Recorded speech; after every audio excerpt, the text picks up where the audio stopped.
கிடைச்சிட்டு பார்த்தீங்களா நமக்கு. நல்லபடியாக உட்காந்துட்டு வந்தோமே. இல்லை இந்த கூட்டத்தில் சிக்கி நஞ்சு போயிருக்கணும். ஆனால் ஆமாக்கா, இல்லைன்னா லாரி டயரில் மாட்டின எலுமிச்சம்பழம் மாதிரி நஞ்சு போயிருப்போம் நம்ம. பிரேமா, இங்கே பற்றியா ஒரு கெஃபே இருக்கு. எல்லாம் சாப்பிட்டு எடுத்துட்டு தெம்பா போய் வேலை ட்ரெஸ் தேடுவோமா வேற. இது ஜூஸ் குடிக்க போறியா? இதெல்லாம் பண்ணிட்டு இருந்தா எப்போ நம்ம ட்ரெஸ் எடுத்துட்டு எப்போ வீடு திரும்பியது? பிள்ளைகளெல்லாம் அவங்கள்ட்ட ஒத்தையில விட்டு வந்திருக்கோம். கடை விதியர்ல எப்படி சமாளிப்பாவ? அது யோசியா நீ? ஏடி பிரேமா, சொல்ல மறந்துட்டேன்டி உன்ட்ட. பஸ் விட்டு இறங்க முன்னே எங்கள் வீட்டுக்காரவங்களுக்கு நான் கால் பண்ணேன், எங்கே இருக்காவ என்னன்னு கேட்க. அவங்க சொன்னாவே நாங்கள் வண்டியில் வந்ததுனால சீக்கிரம் வந்துட்டோம், கடை வீதி வழியாக வந்தால் பிள்ளைங்களாம் ரொம்ப அடம்பிடிச்சு அழுகுறாவே, அந்தாலும் எல்லாத்தையும் பார்க்கில் கொண்டு வந்து விளையாட்டு காமிச்சிட்டு இருக்கோம். நீங்கள் எடுக்க வேண்டியதை எடுத்துகிட்டு வாங்க, பிள்ளைங்களை கடைக்கெல்லாம் கூட்டிகிட்டு வர முடியாது, நாங்கள் கொஞ்சம் நேரம் விளையாட்டு காமிச்சிட்டு வீட்டுக்கு போகிறோம்னு சொல்லிட்டாவே. உன் வீட்டுக்காரவங்களும் இப்போ ஃபோன் பேச முடியாது, சார்ஜர் குறைஞ்சிருச்சு, பிள்ளையை பார்த்துட்டு நான் வீட்டுக்கு போகிற வரைக்கும் வேணும், அதனால என் ஒய்ஃப் கிட்ட சொல்லிடுங்கன்னு சொல்லி விட்டுருக்காவ போல. நான் சொல்ல மறந்துட்டேன்டி. ஏக்கா அப்படியா சொன்னாவே? நல்ல வேலை இப்பயாவது சொன்னியலே. இல்லை நான் பாட்டுக்கு பித்து பிடிச்சி உட்காந்துட்டு ஃபோன் மேலே ஃபோன் அடிச்சுட்டு கிடந்திருப்பேன். ஃபோன் சுவிட்ச் ஆஃப் ஆயிருந்தேன், என்னாச்சோ ஏதாச்சோன்னு ஒரே பயத்தில் இருந்திருப்பேன். பிள்ளைய வேற வச்சுட்டு இருந்தாவல்ல, அதான். சரி பரவாயில்ல, வாங்க போய் முதல்ல ஆளுக்கு என்னென்ன ட்ரெஸ் வேணுமோ எடுத்துகிட்டு வீட்டுக்கு கிளம்புற வழியை பார்ப்போம். ஏட்டி, அப்போ யாரும் சாப்பிட வரலையோ? யாருக்கும் பசி இல்லையோ? ஏட்டி, முதல்ல வந்த வேலையை பார்ப்போம். ஒரு நேரம் வந்ததுன்னா ஆளுக்கு எதையாவது தின்னுட்டு வீட்டுக்கு போவோம், ஒன்றும் பிரச்சனை கிடையாது. புரியுதா? ஏட்டி பிரேமா, நீ பேசும்போது இடையில என்ன எப்பயாவது எட்டி அப்படின்னு எதையும் சொல்கிறியோ? இல்லை எனக்கு தான் அப்படி கேட்குதோ? ஆனால் என்னக்கா, நீ ஏதாவது பேசும்போது ஃப்ளோவில் எது வேணால் வரதா செய்யும், அது எல்லாமே கேட்டுக்கிருப்பியே. என்ன வேணால் வரும் தான் ஃப்ளோவில். எது என்ன வேணால் வருமா? எட்டி என்ன சொல்லிய? நான் ஏதோ எனக்கு தான் நீ எட்டின்னு சொல்கிறியோன்னு நினச்சி கேட்டா நீ என்னமோ என்ன வேணால் வரும் ஃப்ளோவில்ங்க. எட்டி, நான் உன்னோட பெரியவ ஞாபகம் இருக்குல்ல? போங்கக்கா, உங்களுக்கு வேறு வேலையே கிடையாது. எதையாவது பெணாத்திக்கிட்டே இருக்காதிய. நடங்க, கடையை தேடி பிடிப்போம், ஏதாவது நல்ல கடையா. போங்க போங்க. ஆனால் ஆமாம் மக்களே, இல்லைன்னா நீ இங்கேயே பேசிட்டு இருந்தோம்னா டைம் ஆகிடும், வீட்டுக்கு போக முடியாது, வேலை கிடக்கும் வீட்டில். சீக்கிரமாக போய் ஆளுக்கு என்னென்ன வேணுமோ எடுத்துகிட்டு கிளம்புவாங்க. என்ன இதெல்லாம் நம்மளை விட்டு இந்த ஓட்டம் ஓடுறாவ? அவன் எட்டின்னு சொன்னால் நம்ம வயசை கம்மியாக தானே சொல்லியா? அப்போ நம்மளுக்கு பெருமையாக பேசுதான் தானே அர்த்தம். நான் அதை நினச்சி கேட்டால் இவங்க என்ன இப்படி ஓடுறாவ? நம்மளை எந்த லிஸ்ட்டு வச்சிருக்காவனே தெரியலையே. என்ன இருந்தாலும் பரவாயில்ல, நம்ம வயசை கம்மியாக தான் காமிச்சு விடணும், இல்லைன்னா வயசான ஆயங்க லிஸ்ட்டை சேர்த்து விட்ருவாங்க நம்மளை. என்ன இது நமக்கு வந்து சோதனையாக போச்சு? நம்மளை விட்டுட்டு நம்ம வாரமாக இங்கே கூட தெரியாமல் போகிறாங்களே, பேசாமல் நம்மளே கூப்பிட்டுருவோம். எட்டி பிரேமா, எட்டி உஷா, நிர்மலாக்கா, லட்சுமி அக்கா, நில்லுங்க, இந்த வார நான் என்னைய விட்டுட்டு போறியே, நானும் உங்களோட தானே வந்தேன். சரி, எல்லா ஆளுக்கும் ஒரு பக்கமாக போய் யார் யாருக்கு என்ன ட்ரெஸ்ஸு என்ன சீலை பிடிச்சிருக்கோ எடுத்துகிட்டு வாங்க. சீக்கிரம் வரிசை வாங்கிட்டு வேறு எதுவும் பொருள் வாங்க வேண்டியிருந்தால் வாங்கிட்டு கிளம்புவோம், சரியா? ஆனால் ஆமாங்க்கா, சீலை எடுத்தால் சீலைக்கு மச்சா வளையல் போட்டு கம்மல் எல்லாம் வாங்கணும்ல. அப்படி என்ன எல்லாம் அமைதியாக இருக்கியா? பின்ன தங்க வைக்கிற வேலைக்கு மேட்சிங்காக தங்கத்தையாக வாங்க முடியும்? ஒரு நாள் போடலாம், 2 நாள் போடலாம், அப்புறம் டெய்லி போட்டுட்டு இருந்தால் எவன் எங்கே எப்படி எடுத்துகிட்டு போவான்னு தெரிய மாட்டேங்கே. அதனால் இனிமேல் இப்படி தான் பண்ணணும். தங்க மாதிரியே ஏதாவது கவரிங்கில் மேட்சிங்காக கம்மல் போட்டு வளையல்னு எல்லாத்தையும் வாங்கி வச்சுக்கிடணும். வேறு என்ன பண்ணுறது சொல்லுங்கள்? சரி வாங்க, வருஷா போய் ஆளுக்கு ஒரு பக்கமாக தேடுவோம். இது நில்லுட்டி, நானும் வாரேன். பிரேமா, நீ எனக்கு இப்போ ட்ரெண்டில் இருக்கிற மாட்டுக்கு ஒரு நல்ல சீலையாக பார்த்து எடுத்து வை. நான் அந்த பக்கம் உஷா போய் என்ன பார்க்குறா என்ன ஏதுன்னு பார்த்துட்டு அங்கே எனக்கு ஏதாவது பிடிச்சிருந்தா வேறு எடுத்துகிட்டு வரேன், சரியா? மறக்காமல் இப்போ இருக்க ட்ரெண்டில் ஏற்ற மாதிரி எடுத்து கொடுக்கணும் டி, ஞாபகத்தை வச்சுக்கோ. அதை விட்டுட்டு வயசான ஆயாக்கா கட்டுற மாதிரி ஏதாவது எடுத்து வச்சுட்டாத. இப்போ இருக்கிற ட்ரெண்டிங்கில் தானக்கா எடுத்து வைக்க.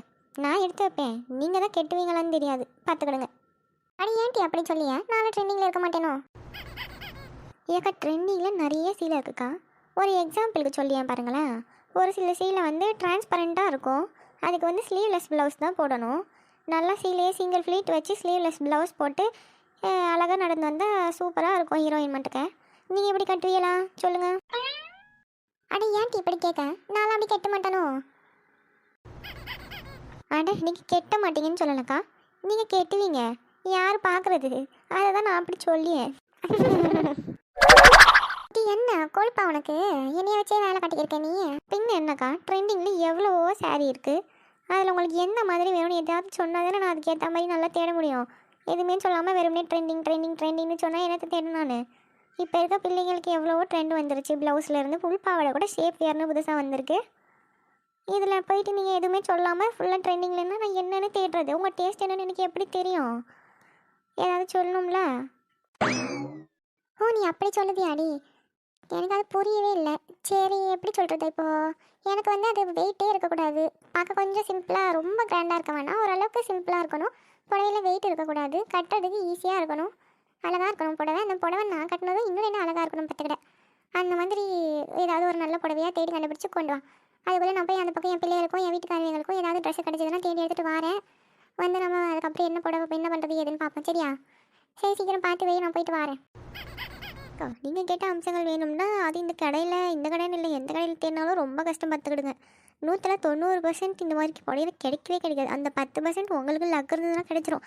ஏன்னா அந்த மாதிரி புடவை தான் எல்லா பெண்களும் விரும்புவாங்க பார்த்துக்கிட்டீங்களா. அதுவும் உங்கள் வயசில் இருக்கவங்கெல்லாம் கட்டும்போது குண்டாக தெரியக்கூடாது, சின்னதாக இருக்கணும், வெயிட் இருக்கக்கூடாது, ஃப்ளீட் ஈஸியாக வரணும்ட்டு அப்படி தான் தேடுவாங்க. அதனால் தேடி பார்ப்போம். கிடைக்கலாம் ஆர்டர் கொடுத்துட்டு போயிடுவோம். என்ன சொல்கிறீங்க? இப்படி தேடி வெயிட்டி வார நேரம் ஆகுது. வீணா கதை பேசாமல் சட்டு போட்டு தேடுற வழியாக பாரு. சரியா? சரி, எப்படியோ ஒளிஞ்சு போட்டா இருந்தாலும் விடுங்க. மக்களே, நீ என்ன ட்ரெஸ் எடுக்கலாம்னு இருக்க? பொங்கலுக்கு சீலை தானே? இல்லத்தே, எனக்கு சீலை கட்ட தெரியாது. அதுவும் இல்லாமல் அதை கட்டிட்டு என்னால் ரொம்ப நேரம் இருக்க முடியாதே. அதான் ஏதாவது சுடிதாரு இல்லை ஜீன்ஸு அந்த மாதிரி ஏதாவது பார்க்கலாம்னு இருக்கேன். அட, ஒரு சீலை ஏட்டுட்டி, அதான் இத்தனை பேர் இருக்கோம்ல, நம்ம பிரேமாலாம் அழகாக கட்டி விடுவாட்டி.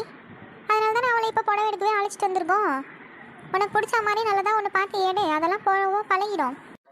ஆமாம் மக்களே, இப்போ கட்டினா தானே குழந்தைலாம் பிறந்த அப்புறம் குழந்தைய பார்க்கவே நேரம் சரியாக இருக்கும். வயசு இருக்கும் போதே கட்டி அனுபவிச்சுக்கோ. சரி, நான் சொன்னப்போ தான் எடுக்க மாட்டேன்னு இப்போ இவ்வளோ பேர் சொல்கிறாங்கல்ல, உன்னை போய் எடுத்துட்டு வா. உனக்கு பிடிச்ச மாதிரி இல்லைன்னா பிரேமாவை கூட்டிட்டு போ, உனக்கு அழகாக எடுத்து கொடுப்பா. சரிம்மா, எடுக்கேன். இத்தே, நான் போய் எனக்கு பிடிச்ச மாதிரி ஏதோ இருக்கா பார்க்குறேன். உங்களுக்கு இங்கே எதுனா கிடைச்சி நல்லதாக கிடைச்சதுன்னு சொல்லுங்கள். சரிங்களா? நான் போயிட்டு வரேன். சரி மக்களே, போ. உனக்கு பிடிச்ச மாதிரி ஏதாவது நல்ல புடவையாக பார்த்து எடுத்துட்டு வா. உனக்கு பிடிச்சிருந்தா ஒருக்கா உடுத்தி பாரு, உனக்கு செட் ஆகுதா என்ன ஏதுன்னு. சரியா? நிறைய பற்றி ஒன்றும் யோசிக்காண்டா. உனக்கு பிடிச்ச மாதிரி நல்ல புடவையாக பார்த்து எடுத்துட்டு வா மக்களே. ஆட்டம்மா, சரி நான் வரேன். ஒரு என்னக்கா, நீங்கள் 2 பேரும் என்ன எடுக்கிறதா இருக்கிய? எனக்கு ரொம்ப வேலை ஜாஸ்தியாலாம் ஒன்றும் இல்லைம்மா. சும்மா சாதாரணமாக வீட்டில் கட்டிக்கிறதுக்கு ஒரு 2 புடவை எடுத்துகிட்டு போகலான்ட்டு வந்தேன். அதுதான் பொங்கலுக்கும் பிள்ளைகளுக்கும் எங்கள் வீட்டுக்காரங்களுக்கும் தான் ட்ரெஸ்ஸு கொஞ்சம் நல்லதாக பார்த்து எடுக்கணும். அவங்களுக்கு எடுத்துகிட்டு கடைசியாக தான் நான் எனக்கு பார்க்கலாம்னு இருக்கேன். அதேதாம்மா நானும். என் அம்மாவை இப்போ புடவை எடுத்துட்டானா அவள் வேலை முடிஞ்சிடும். சுபினுக்கும் என் வீட்டுக்காரங்களுக்கும் தான் இதுக்கப்புறம் நான் பார்க்கணும். எனக்கு ஒரு சாதா புடவை இருந்தால் போதும். நான் ஒன்றும் வீட்டில் பெரிய பெரிய பட்டு புடவையெல்லாம் கட்டிட்டு என்னால் செவந்துட்டு இருக்க முடியாது பார்த்துக்க. அதனால் உடம்புக்கு லேசாக சிலுவாக இருக்கிற மாதிரி சாதாரணமாக ஒரு 2 புடவை பட்டை எடுக்க போகிறேன். நீ எப்படி எடுக்கிறியோ உனக்கு பிடிச்ச மாதிரி நல்ல புடவையாக பார்த்து எடுத்துக்கோ மக்களே. நீ தான் அழகாக புடவை கட்டுற, நல்ல புடவையாக பார்த்து எடுக்கல. உனக்கு பிடிச்ச மாதிரி எடுத்துட்டு இங்கே கொஞ்சம் எங்களுக்கு நல்ல புடவையாக பார்த்து எடுத்து கொடு. சரியா? ஆனால் என்னக்கா 2 பேரும் இப்படி சொல்லுதிய? இப்பயே கட்ட மாட்டேன்னு சொன்னீங்கன்னா எப்படி? வேறு எங்களுக்கும் வயசாகுது இல்லைம்மா, பிள்ளைகளாம் வளர்ந்துருச்சு. அடுத்த பிள்ளைங்களுக்கு தான் ஏதோ நல்லது கெட்டது நாங்கள் பார்க்கணும். இப்போ போய் எங்களையும் அலங்கரிச்சிட்டு இருக்க முடியுமா சொல்லு? ஏக்கா, என்னக்கா நீங்கள் எந்த காலத்துலக்கா இருக்கீங்க? இந்த காலத்துலலாம் வயசான பாட்டிகளே ஜீன்ஸ் போட்டுட்டு சுற்றுறாங்க. நீங்கள் உங்களுக்கு பிடிச்ச மாதிரி நல்ல புடவையாக எடுத்துக்கோங்கன்னு சொன்னால் வீட்டில் கட்டிக்கிறதுக்கு 2 போதும்ன்றீங்க. நம்ம தான் பார்த்துக்கணும். நம்மளை பார்த்துக்க யாரும் வரமாட்டாவ, தெரிஞ்சுக்கோங்க. பிள்ளைங்க வளர்ந்துட்டா நமக்கு பிடிச்ச உடையை நம்ம போடக்கூடாதோ? நீங்கள் என்ன மாடர்ன் ட்ரெஸ்ஸாக போட போறிய? யாராவது ஏதாவது சொல்கிறதுக்கு நல்லா சீலையாக பார்த்து எடுங்கக்கா. ஏதாவது நல்லதுக்கு போகும்போது கட்டிட்டு போகிற மாதிரி. என்னக்கா நீங்கள் எப்படி பண்ணுறிய? ஆனால் அப்படி இல்லைம்மா, நாங்கள் எடுத்து கட்டிக்கிட்டாலும் பிள்ளைங்கள்லாம் வளர்ந்துருச்சு. இந்த வயசுலேயே இவங்களுக்கு இது தேவையாண்டு தான் பேசுவாங்க. அதுக்கே நாங்கள் இடம் கொடுத்துட்டு அதான் இப்படியே இருந்துக்கலாம்ட்டு இருக்கோம். ஏக்கா, ஊருக்குள்ளே 1000 பேசுவாங்கக்கா. நமக்கு நம்ம தான் நிற்கணும். நமக்கு நம்மளே நிற்காமல் அடுத்தவங்க என்ன பேசுவாங்கன்னு பயந்து ஓடிக்கிறதா எப்படி? நம்ம தான் பார்த்துக்கணும், தெரிஞ்சுக்கிடுங்க. உங்களுக்கு பிடிச்ச மாதிரி ட்ரெஸ்ஸை போய் எடுத்து போடுங்க. அவங்க சொல்லுவாங்க இவங்க சொல்லுவாங்கலாம் எதுவும் பண்ண பார்க்க வேண்டாம். உங்களுக்கு என்ன போடணும்னு தோணுதோ அதை எடுத்து போடுங்க. அடுத்தவங்களுக்காக நம்ம எதுக்காக வாழணும்? ஏ பிரேமா, இங்கே வா கொஞ்சம். அங்கே அதுக்குள்ளே அவங்க 2 பேரும் என்ன வேலை பார்த்து வச்சுருக்காங்கன்னு தெரியலையே. சரி வாங்க போய் என்னன்னு பார்த்துட்டு வருவோம். ஏக்கா, என்னக்கா எதுக்கு எப்படி கிடந்து அலறிட்டு இருக்கிய? அது ஒன்றும் இல்லை பிரேமா, நம்ம வசந்தி அக்காளுக்கு ஒரு ஆசை வந்துட்டு. என்ன தெரியுமா? இந்த பொம்மைக்கு கட்டியிருக்காவில்ல சேலை பச்சை கலரில், அதே மட்டுக்கு நம்ம வசந்தி அக்காவுக்கு சேலை வேணுமா? ஏன் இந்த பொம்மையில் இருக்க சேலையே எடுத்துக்கோங்கக்கான்னு சொன்னால் கொடுத்தாங்கன்னா நான் எடுத்துக்கிறேன்னு சொல்கிறாங்க. அதுவும் இல்லாமல் என்ன சேலை கட்டினாலும் நம்ம வசந்தி அக்கா பார்க்க நயன்தாரா மாதிரியே இருப்பாவலாம். இதெல்லாம் என்ன தான் சொல்கிறது நான்? அதனால தான் ஒரு நியாயத்தை சொல்லுவேன்னு உன்னைய கூப்பிட்டேன். ஆனால் என்னடி இதை இப்படி பேசுறியா? உண்மையை சொன்னால் ஏன்டி ஏற்றுக்க மாட்டேங்க? பிரேமா, நீ ஏன் சொல்லட்டி? நான் அந்த சேலையை கட்டினா நயன்தாரா மாதிரியே அழகாக இருப்போம்லட்டி. ஆனால் எதுக்கு எல்லாம் இப்படி வச்சிருக்கிய? நான் உண்மையை தானே சொல்லியேன். நானும் அழகு தானே. ஏக்கா, உங்கள்கிட்ட யாருக்கா சொன்னது நீங்கள் நயன்தாரா மாதிரி அழகாக இருக்கீங்கன்னு? நீங்கள் இதுக்கு முன்ன பின்ன நயன்தாராவை பார்த்துருக்கியெல்லாம் இல்லையா? அட, நான் பார்க்காமையாட்டி சொல்லியேன். பார்த்துட்டு தான் சொல்லுறேன் நான். இந்த ஒரு படத்தில் வருவாங்களே நம்ம தனுஷ் கூட சொல்லுவாரே, ரெட்டுங்க, ரெட்டு தான் அவங்களுக்கு அழகாக இருக்கும் அப்படின்னும் போது ஏஞ்சல் மாதிரி ஒரு ரெட் கலர் சாரியில் வந்து நிற்பாவில்ல. இப்போ நானும் இந்த புடவையை கட்டிட்டு வந்தால் நானும் அப்படி தான்ட்டு இருப்பேன். நான் வேணா கட்டிட்டு வந்து காட்டுமா உங்கள்கிட்ட? அட வசந்தி அக்கா, இப்படியெல்லாம் திடீர்னு இறங்கிடாதீங்க. அப்புறம் சாமி வந்துட்டா பேய் வந்துட்டான்னு தெரியாமல் மக்கள் அலறிடுவாங்க, பார்த்துக்கிடுங்க. எதுக்கு உங்களுக்கு இந்த வேலை? வந்தோமா, சீலை எடுத்தோமா, உடுத்தி பார்த்தோமா, பிடிச்சிருந்ததை எடுப்போமான்னு இல்லை. அதை விட்டுட்டு நயன்தாரா, ஏமி ஜாக்சன் ஏன் தான் இப்படி பண்ணுறீங்களோ? அடப்போ, உனக்கு பொறாம. எங்க நான் சீலையில் நயன்தாராவை விட மிஞ்சிரு வேணும் அழகுலன்ட்டு உனக்கு பொறாம. அதனால தான் என்னை இப்படி சொல்லிக்கிருக்கேன். சரி விடு, எதையாவது ஒரு நல்ல புடவையா பார்த்து நான் எடுத்துகிட்டு போய் வீட்டில் கட்டிக்கிறேன்.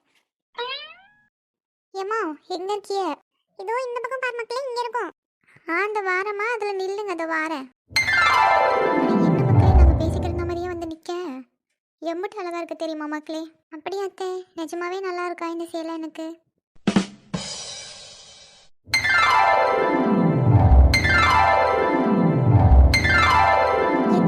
என்னாச்சு அம்மா? ஏன் எல்லாரும் அமைதியா இருக்கிய? நல்லா இருக்கா இல்லையா? அது ஒன்றும் இல்லை மக்களே, நாங்கள் இப்போ தான் கொஞ்சம் நேரத்துக்கு முன்னாடி ஒரு படத்தில் நயன்தாராக்கா இப்படி தான் ட்ரெஸ் எடுக்க போகும்போது அழகாக ஒரு ரெட் கலர் சீலை உடுத்திட்டு வந்து நிற்பாவில்ல. நம்ம தனுஷ் கூட சொல்லுவார், ரெட்டுங்க, ரெட் கலர் சாரி தான்ட்டு. அதை பற்றி பேசிகிட்டு இருந்தோமா, நீயும் அதே மாதிரி வந்து நிற்கியா? அதான் நாங்கள் எல்லாம் அப்படியே பேக்ரவுண்டில் மியூசிக் போட்டு யோசிக்க ஆரம்பிச்சிட்டோம். வேறு ஒன்றும் இல்லை மக்களே. எவ்வளோ அழகாக இருக்குது தெரியுமா உனக்கு இந்த சேலை? இம்புட்டு அழகாக இருக்குது நீ புடவை கட்டினீனா. இதை விட்டுட்டு நீ எப்போ பார்த்தாலும் ஜீன்ஸு சுடிதாருன்னு சொல்லிக்கிருக்க. அப்பப்போ நல்ல நாளில் ஏதாவது இப்படி கட்டி பழகு. நம்மளே ரசிச்சுக்காம எப்படி? ஆமாம் மக்களே, உனக்கு இந்த சேலை நல்லா இருக்கு, எடுத்துக்கோ. ஆனால் ஆமாம் ஐசு, உனக்கு இந்த புடவை சூப்பராக இருக்கு. ஏதோ என் அளவுக்கு இல்லைனாலும் கொஞ்சம் சுமாராக அழகாக இருக்க. ஆனால் கொஞ்ச நேரம் சும்மா இற வசந்தி அக்கா, வந்ததும் ஆரம்பிச்சிடுறேன். பிள்ளையை எதையாவது கொஞ்ச நேரம் பார்க்க விட்றியா? முதல்ல அவள் சீலையே எடுக்க வேணான்ட்டு வந்தா, அவள் அழகாக ஒரு நல்ல சீலையாக எடுத்துகிட்டு வந்துட்டான். சீலை எடுக்கணும்னு வந்து நீங்கள் 4 பேரும் கதை அடிச்சுக்கிட்டு அங்கேயும் இங்கேயும் நின்றுக்குறீங்க. எப்போ தான் நீங்கள் சீலை எடுக்கிறதா இருக்கிய? ஆனால் ஆமாம் மக்களே, வாங்க நம்ம போய் வர ஏதாவது ஆளுக்கு ஒரு 2 சீலை எடுத்துகிட்டு கிளம்புவோம். மக்களே ஐஸு, உனக்கு வேறு எதுவும் வேணும்னா வாங்கிக்கோ மக்களே. எனக்கு ஒரே ஒரு ஹேண்ட்பேக் மட்டும் வேணுமா? ஏட்டி, காலையில் தானடி வாங்கினேன், திரும்பவும் ஹேண்ட்பேக் வேணும் நிற்க? எத்தனை ஹேண்ட்பேக் தான் வாங்குவேன்? ஏம்மா, அந்த ஹேண்ட்பேக் வேறு ட்ரெஸ்ஸுக்கு, இப்போ நான் கேட்குற ஹேண்ட்பேக் வேறு ட்ரெஸ்ஸுக்குமா? ஏடி, ஒவ்வொரு ட்ரெஸ்ஸுக்கும் தனித்தனியாக ஹேண்ட்பேக் எடுப்பாங்க. ஆனால் ஆமாக்கா, இது என்ன அந்த காலம் மாதிரியா ஒரு கண்டிப்பாக எடுத்துகிட்டு போனோமா வந்தோமா நிற்கிறதுக்கு? இப்போல்லாம் எவ்வளவோ ஹேண்ட்பேக் வந்துருச்சு தெரியுமா? ஜீன்ஸு போட்டால் ஒரு ஹேண்ட்பேக்கு, சுடிதார் போட்டால் ஒரு ஹேண்ட்பேக்கு, சீலை கட்டினா ஒரு ஹேண்ட்பேக்கு, குழந்தை இருந்துச்சுன்னா அதுக்கு ஒரு ஹேண்ட்பேக்கு, குழந்தைங்க ஓடுற வயசில் இருந்ததுன்னா அதுங்களுக்கு சோத்து மூட்டை கட்டிட்டு போகிறதுக்கு தனித்தனி ஹேண்ட்பேக் வந்துட்டு. வேலைக்கு போகிற பிள்ளைல ட்ரெஸ்ஸுக்கு ஏற்ற மாதிரி ஒரு 2 3 வச்சுக்கிறதுல ஒன்றும் தப்பு இல்லை. நீ போய் எடுத்துகிட்டு வா மக்களே. சரி போய் ஏதாவது நல்லதாக பார்த்து எடுத்துகிட்டு சீக்கிரமா வா, நான் போய் டக்குன்னு 2 புடவை எடுத்துகிட்டு வரேன். சரிம்மா. ஆனால் இந்த ஹேண்ட்பேக் செக்ஷன் எங்கே இருக்குன்னு தெரியலையே. முதல்ல இந்த சீலையை போய் மாற்றிட்டு ஹேண்ட்பேக் போய் தேடுவோம். பரவாயில்லையே, இந்த கண்ணாடியில் பார்க்க நம்ம இந்த சேலையெல்லாம் நல்லா தான் இருக்கும். நம்ம பிரேமாத்த சொன்னது சரிதான் போல். அப்பப்போ ஒரு சேலை எடுத்து கட்டி பார்க்கணும், அப்போ தான் நமக்கு பழகும். ஆமாம். எங்க பார்த்து நான் கவனிக்காமல் வந்துட்டேன், சாரி.